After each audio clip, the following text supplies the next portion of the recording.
الحمد لله وكفى والسلام على عباده الذين اصطفى أما بعد فأعوذ بالله من الشيطان الرجيم بسم الله الرحمن الرحيم إنما يخشى الله من عباده العلماء وقال النبي صلى الله عليه وسلم العلماء ورثة الأنبياء وإن الأنبياء لم يورثوا دينارا ولا درهما وإنما ورثوا العلم فمن أخذ بحظ وافر صدق اللہ العظیم وصدق رسول النبی الکریم۔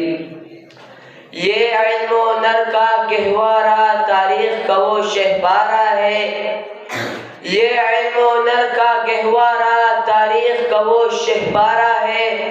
ہر پھول یہاں ایک شعلہ ہے، ہر سرو یہاں مینارہ ہے، کوثار یہاں دب جاتے ہیں، طوفان یہاں دب جاتے ہیں، کوثار یہاں دب جاتے ہیں، طوفان یہاں دب جاتے ہیں، اس کاخ فقیری کے آگے شاہوں کے محل جھک جاتے ہیں، عابد کے یقین سے روشن ہے سادات کا سچا صاف عمل، عابد کے یقین سے روشن ہے سادات کا سچا صاف عمل، آنکھوں نے کہا دیکھا ہوگا اخلاص کا ایسا تاج محل۔ میرے محترم و مکرم اساتذہ اکرام و طلباء اعظام اور مصنفین اکرام، السلام علیکم ورحمۃ اللہ وبرکاتہ۔ آج میں اس محفل سعید میں جس موضوع کو اپنی لبوں پر سجا کر حاضر خدمت ہوا ہوں وہ بڑا ہی اہم، اخص، افضل، اعلیٰ و بالا ہے، جو کہ عالم دنیا میں دینی مدارس کے کردار کے عنوان سے معنون ہے۔ سامعین محترم، عالم دنیا میں دینی مدارس کی کیا اہمیت و ضرورت ہے، کوئی بھی ہوش مند مسلمان اس سے ناواقف نہیں۔ ان دینی مدارس کے ذریعے نہ صرف اسلامی معاشرت، اسلامی اخلاق و خصائص زندہ و تابندہ رہتے ہیں، بلکہ عالم دنیا میں اسلامی علوم و فنون کی ترویج و ارشاد جیسا مبارک عمل بھی جاری و ساری رہتا ہے۔ اور یہ بات روز روشن کی طرح واضح ہے کہ قرآن و حدیث اسلامی معاشرے کی، کہ قرآن و حدیث کے بغیر کسی بھی اسلامی معاشرے کی بقا و تشکیل کا تصور نہیں کیا جا سکتا۔ اسلامی تعلیمات پر ہی کسی اسلامی معاشرے کی داغ بیل ڈالی جا سکتی ہے۔ قرآن و حدیث اسلامی معاشرے کا ماخذ و منبع ہے، اور ان دینی مدارس کا مقصد اس کے سوا کیا ہے کہ عالم دنیا میں اسلامی تعلیمات کے ماہرین، قرآن و حدیث پر گہری نظر رکھنے والے علماء اور علوم شریعہ اسلامیہ میں دسترس رکھنے والے حجاب کار پیدا کیے جائے، جو آگے مسلمان معاشرے کا اسلام سے ناطہ جوڑ دے اور ان میں اسلام کی بنیادی اور ضروری تعلیم عام کر دے، اور اسلام کی تہذیب کی، اسلامی تہذیب و تمدن کی حقانیت کو اجاگر کرنے کا فریضہ سر انجام دے۔ اور یہ دینی مدارس اپنے اس بلند مقصد میں 100% نہ صحیح تاہم ایک بڑی حد تک کامیاب ہے۔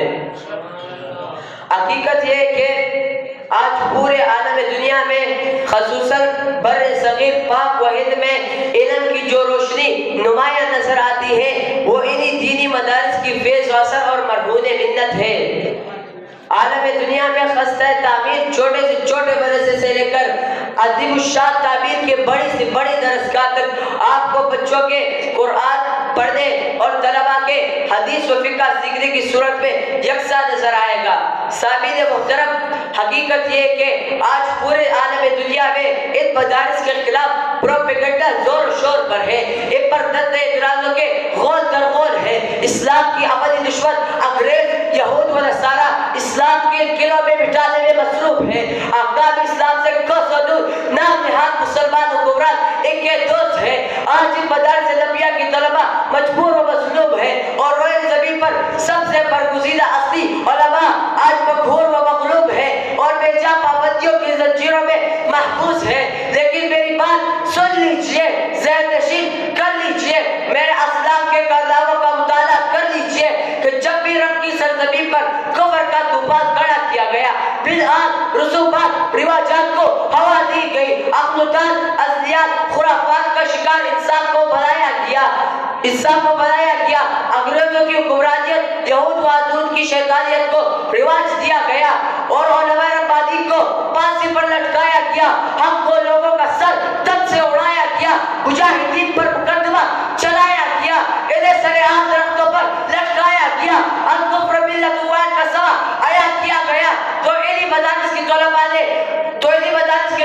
فضلاء نے ان فتنوں کا ڈٹ کر مقابلہ کیا، انگریزوں کو بھاگنے پر مجبور کیا، ظلم و جبر کو دفع کیا، اخوت و بادشاہی کو عام کیا، سنت کا پرچار کیا، اسلام کا پرچم بلند کیا۔ وَقُلْ جَاءَ الْحَقُّ وَزَهَقَ الْبَاطِلُ إِنَّ الْبَاطِلَ كَانَ زَهُوقًا کا سبع آیا کیا، جس کی چمک دمک آج مشرق سے مغرب تک اور شمال سے جنوب تک یہ نظر آ رہی ہے۔ اور ان طلباء فضلاء نے باطل فتنوں کے والوں کو آنکھوں کے بہا کر ڈال کر کے یہ پیغام دیا کہ اگر تمہیں ان دینی مدارس کے خلاف سوال کردہ آتا ہے، اگر تمہیں ان دینی مدارس کے خلاف سوال کردہ آتا ہے تو ابھی بھی ان دینی مدارس کے لیے گردن کٹوانا آتا ہے۔ سامعین محترم، ان دینی مدارس نے عالم دنیا کو ہزاروں مفسر، مفتی، متکلم، محقق، مدقق، مناظر اور شاعر و ماہر تیار کیے، ہزاروں فصحاء، بلغاء، اذکیاء اور اصفیاء اور اکابر و شیوخ دیے، جن کی تذکرے سے ایمان کو تازگی، اذہان کو پاکیزگی، عمل کو بیداری، روح کو سرشاری اور عقیدے کو پختگی اور عمل کو شائستگی کی دولت نصیب ہوتی ہے۔